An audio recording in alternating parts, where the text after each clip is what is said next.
So in our last lesson here, 5.4, we're just going to do a little talk about local health authorities, because in many cases that might be who you're dealing with. Maybe you're not going to be dealing with the Canadian Food Inspection Agency or the Food and Drug Administration or the U.S. Department of Agriculture. If you're very small scale and just selling at farmers markets, it might just be a local health authority that you deal with, whether or not you have federal regulations to follow. And so some of the things that they're likely to approach you about will be your facility. Do you have the appropriate equipment there for keeping things clean and sanitary? How are you transporting and storing things at markets? So for us, for example, when the health inspector comes by the farmer's market, they check to make sure that we're sampling things properly, that our product is kept cold, there's sufficient ice in the cooler, so they will test it with an infrared thermometer, and they will check documentation.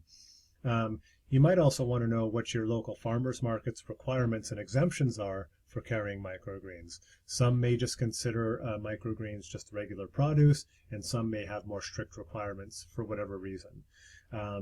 Some municipal authorities may also have some food safety requirements in terms of training. So it's really, really important to know this stuff because it's your local health inspector that's the person you're most likely to be the closest to. And once again, if they come into your setup and see you've got things well documented, you've got great hygiene and sanitation programs, you're always got things packaged properly and whatnot at the farmer's market, what you're doing is you're building a really, really good relationship there. And if something does slide, if you do miss something, they're not going to come down on you in the same way. They're going to say, hey, you've been doing pretty good. This is an oversight, please correct it. And that's worked really, really well for us is developing that relationship, asking lots of questions, addressing concerns as they come up. An example in our case is we were selling wheatgrass at the market in trays, and then we started juicing it. And for a while, the inspectors was fine with that. But then it got to a point where well, I've talked to some colleagues, and if you're going to do this at the market, there's these things that need to happen. And one of them was a requirement at our production site, and one of them was a requirement at the market. We needed to have a few specific washing things on our site, which we didn't have and didn't have the space for. And we needed to be actually dismantling and cleaning and sanitizing our juicer every hour at the market.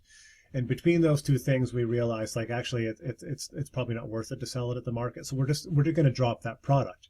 And as far as the health authority was concerned, their involvement was done. But if we would have gone through and kept with it, we would have had them come do an inspection at our site and make sure everything was in order. And yeah, it didn't work for us at the time. But yeah, we were aware of it. We had a conversation with them and ended up not moving in that direction. But I think having that relationship with the inspector made that really, really easy. So those are the sort of things you want to think about on a more local health authority level. So yeah, that's the end of this section here. I hope it gives you a sense of what to think about in terms of regulations. I know this was very, very high level, but there is a lot of material to follow up with. So make sure you keep all this stuff in mind as you start things and start to grow.